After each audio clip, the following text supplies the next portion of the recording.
Hi everybody, welcome to our Young Women indexing activity, and I'm going to attempt to show you how to do it. So this is my first attempt, so bear with me. Hopefully we have fun and you get excited to do some indexing. Okay, so here's a little flyer I put together, and I don't know if you can read it or not, but I'll just read it to you. It says, do you think doing family history is only for old people? Your ancestors are waiting to be found. They need you to find them. What can you do? The answer is indexing. People are talking about it. Our leaders are encouraging us to get involved. But what is it?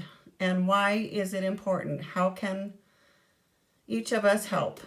So what indexing does is we take old records, like from old censuses and old ship manifests and World War records, and they put them on microfilm, and then we access it and we type them up into a digital format, and then they are able to search the records by the names.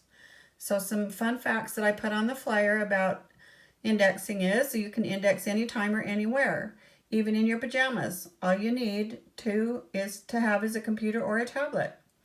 Indexing makes a difference. It makes the world's records available and searchable. Indexing connects families. Typing up historical documents brings families together. Millions of names are added to family search through indexing. You may be the person who indexes a record that someone else is looking for. Your computer can bring your ancestors to you. Participating in indexing will bring blessings into your life and the lives of others. Indexing is helping to gather Israel. And then at the very bottom it says, be the link they are waiting for. Get your computer open and you go to the Church of Jesus Christ of Latter-day Saints.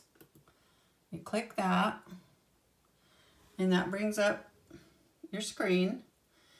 And then the way I do it, I don't know if it's the right way, but then I went over there on the search and I typed in indexing. And then I scrolled down and I clicked on indexing. And then the next screen I went to was indexing overview. So you could probably just go straight to familysearch.org and find the same place. And then this screen comes up. Okay, so today we're going to do a tutorial. And so you scroll down and it says, try a guided tour. So I'm going to try it out. I clicked on it.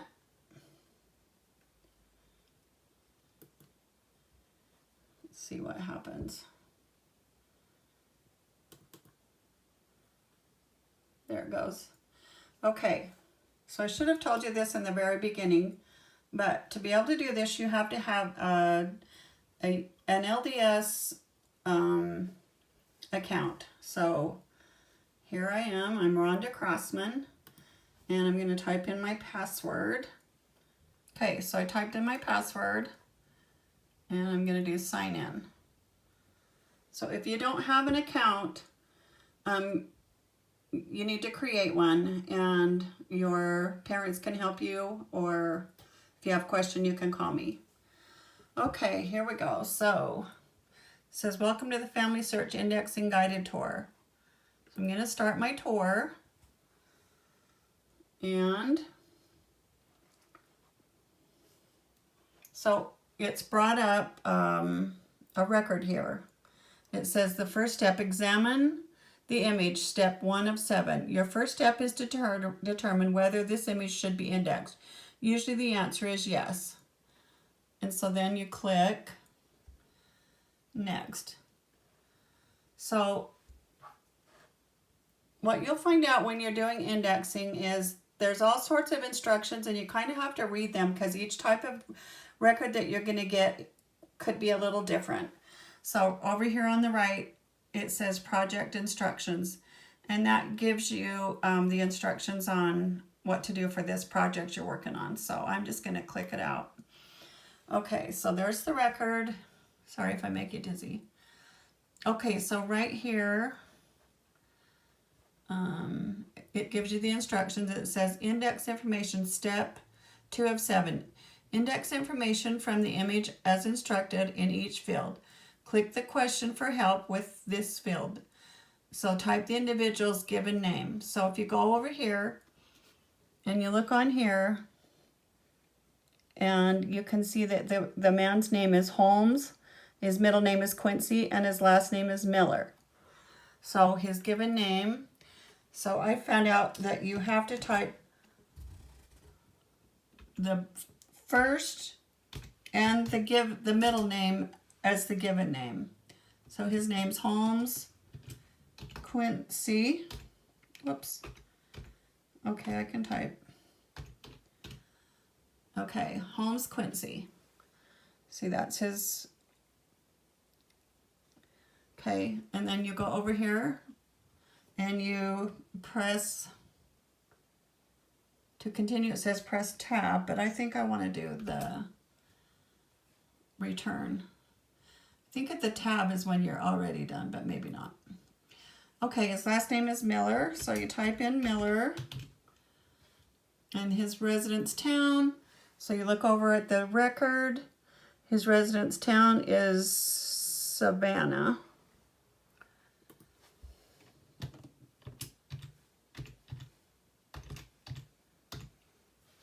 And then his residence county is, see there it says Chatham. So you do Chatham. And then his resident state is Georgia, and you just do the initial, Georgia. His birth month. So you go over here again.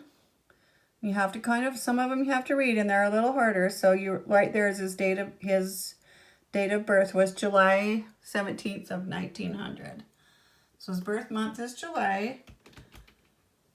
And see, they just have you abbreviate it. So you do July. His birth date was the 17th. Birth year was 1900.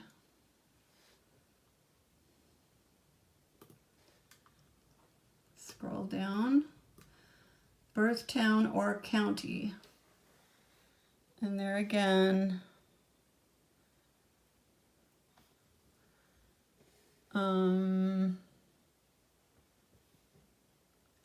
it says right next to his birth, Spencer County, North Carolina. So you type in Spencer.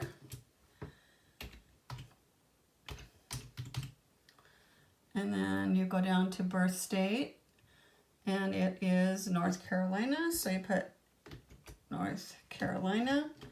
Again, if you have a question, you press the question, and it says, type the birth state or country that was recorded.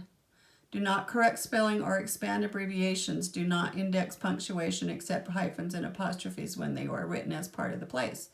So that's a little help if you don't know what to do.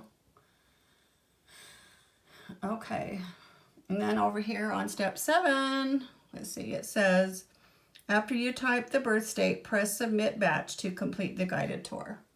So you go down here to the bottom, you say submit batch, and they didn't have any issues found, and would you like to submit your work? And we say submit batch.